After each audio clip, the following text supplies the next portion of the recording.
And what I want to do is do it through growth. We're going to have growth like we've never seen before. It's a lot of money. And America is going to be very rich again very soon. You're going to see that happening. You see it all. New England's lobster industry is taking a big hit because of the United States trade war with China. New data from the federal government shows the U.S. exported less than 2.2 million pounds of lobster to China in the first half of the year. That's compared to 12 million pounds the same period last year. Once hailed as the gem in the crown of American cuisine, Maine's lobster business was on the verge of going extinct both domestically and internationally.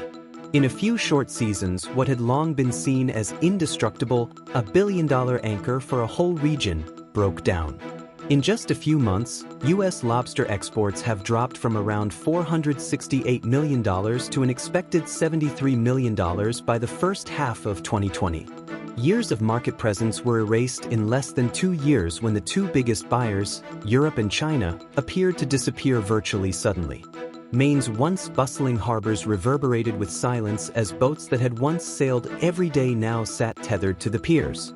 Is it possible for an industry that is so integral to a state's identity and to America's reputation in international trade to lose everything so rapidly? If you're finding this eye-opening, please hit the like button before we start.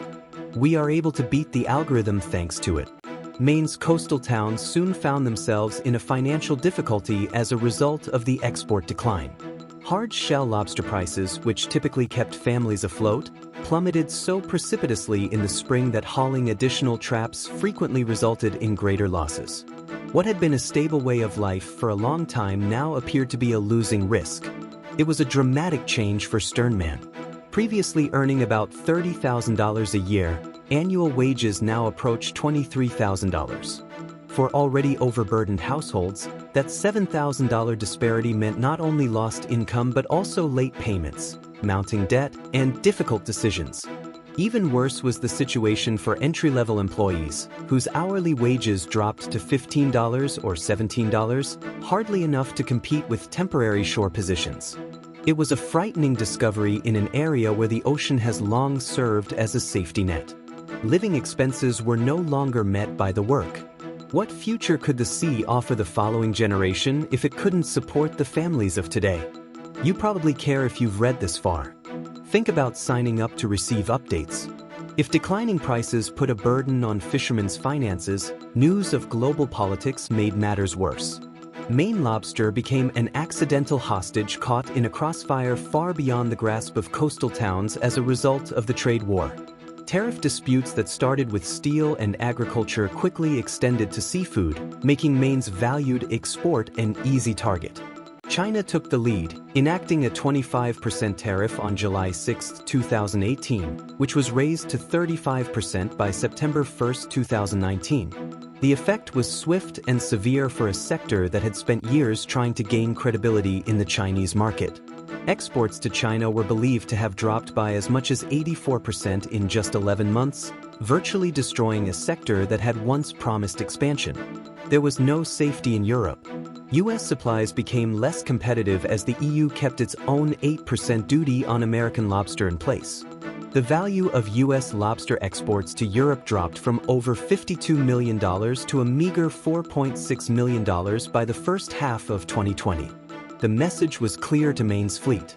The two largest purchasers in the world had essentially shut down. Washington attempted to intervene in response to failing markets and growing political pressure, but the answers provided were really temporary fixes at best.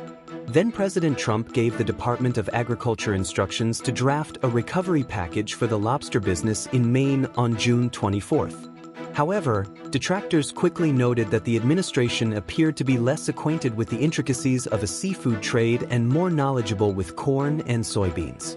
Although the help promised short-term financial support, it provided little insight into how to win back lost clients overseas. Analysts pointed out that the so-called mini-deal with the European Union was too little, too late, despite being portrayed as progress. Without addressing the fact that Canada had already filled the void, the accord only made nominal adjustments to tariffs. Once seated, it was almost impossible to regain lost market share. Most detrimentally, the structural problems that caused the collapse were not addressed by the relief effort.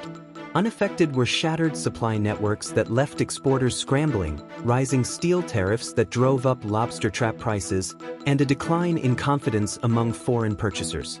Washington's actions were more like patching on a sinking ship than a real recovery plan, as they failed to address these underlying issues. Ottawa acted swiftly to transform the crisis into an opportunity, while Washington labored to formulate a cogent response. Canadian fishermen seized every opportunity created by American exporters, and politicians quickly established their sector as the trustworthy substitute. Canada already had a structural advantage because to the Comprehensive Economic and Trade Deal, or CETA, which was concluded in 2017. Lobster entering the European Union with no duties, as opposed to the 8% tax still applied to U.S. goods. That seemingly insignificant distinction turned out to be crucial. Canada's proportion of the EU lobster market increased significantly in just 2 years, from an estimated 39% to over 55%. Canadian providers are becoming more and more popular among European clients who are looking for dependability and reduced prices. China related a like tale.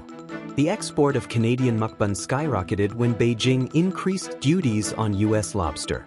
According to industry data, a surge of direct cargo flights connecting Halifax to important Chinese locations helped to more than treble sales to China. These flights guaranteed fresher delivery for Chinese importers and demonstrated Canada's ability to quickly adjust to demand. The location was bitter for fishermen in Maine. Almost immediately, markets they had battled for decades were being moved north.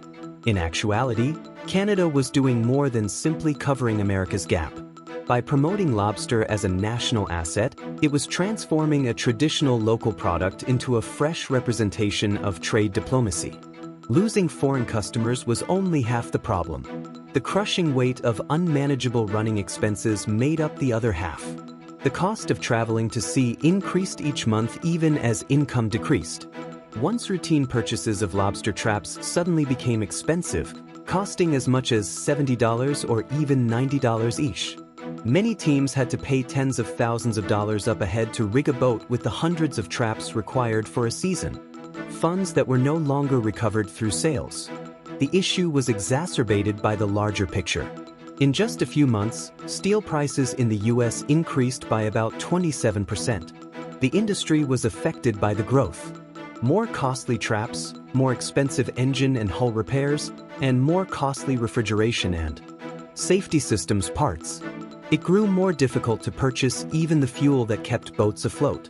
A cycle of investment and return that had previously been manageable now appeared to be a trap in and of itself. Less money was taken out as more came in. The calculations no longer made sense for vessel owners. To pay for wages and equipment, many took out new loans, but payback plans soon exceeded income.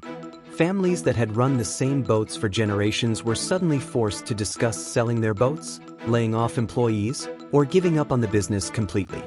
Hundreds of small businesses were facing insolvency, according to some industry watchers.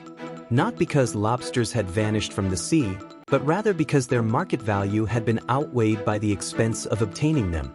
The repercussions were severe in coastal communities where fishing is more than just a business.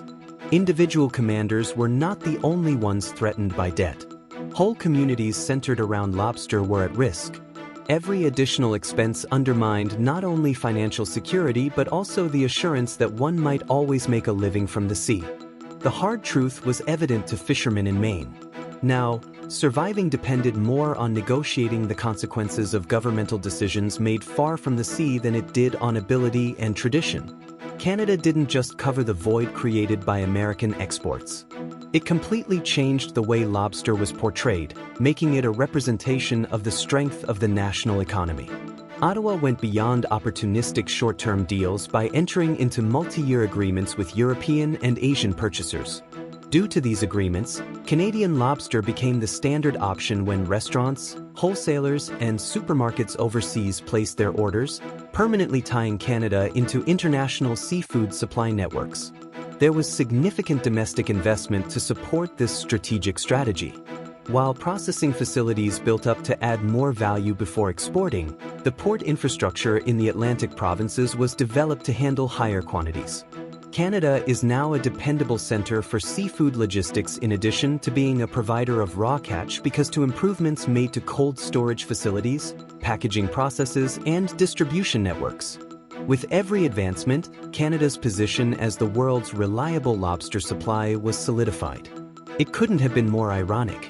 A growing number of major fishermen trucked their catches across the border to New Brunswick after being locked out of markets they once controlled. From there, Canadian exporters were able to resell the same lobster into China and Europe by taking use of their advantageous trade deals. By the time it got to purchasers abroad, it had Canadian documentation, Canadian shipping lines, and, in the market's eyes, Canadian credibility. The once distinctly American trademark was now assimilated into Canada's growing seafood identity. This was never merely an economic issue for Ottawa. At a time when international consumers were leery of U.S. volatility, policymakers saw lobster as a chance to create a narrative of national openness and dependability. Canada transformed a local specialty into a strategic export by positioning lobster as a national brand that represented consistency and excellence. It achieved more than just market share in the process. Influence was secured. Canadian seafood was now seen by consumers as consistent, but American seafood was stigmatized as erratic. Canada was no longer only competing on price or volume as a result of this repositioning. It was vying for reputation, trust, and the power to establish guidelines for the seafood industry's future operations. By subtly changing the norms of trade without having to publicly declare victory, lobster became the symbol of a larger goal, that Canada could turn its natural riches into tools of international legitimacy. The lesson of Maine's lobster industry's demise is much broader than just fish. What does it say about other vital businesses if the United States can lose control of such a famous product, previously known as America's green gold, in just 2 or 3 years? Partial deals or symbolic agreements rarely repair trust once it has been damaged. Promises were not waited for by buyers in Asia and Europe. They switched to new vendors. And they seldom ever looked back once those supply linkages were in place. For this reason, the lobster collapse cannot be written off as a local tragedy. It serves as an example of how swiftly global markets may alter the rules. Energy, technology, aircraft, and agriculture. If short-term solutions and protectionism take the place of long-term planning, any industry that depends on international purchasers may suffer a similar fate. It's possible that the lobster crisis is just the first obvious crack in a much broader foundation. And that brings up the more important query. What happens when the same forces occur in industries with far larger stakes in the global economy if America can lose on lobster? I appreciate you staying. To encourage more stuff like this, please like and subscribe if you thought this was helpful. But think about this before you leave. Is the lobster incident only a warning or the start of a more extensive breakdown of U.S. trade dominance? The response could influence not only Maine's future but also the global standing of the United States.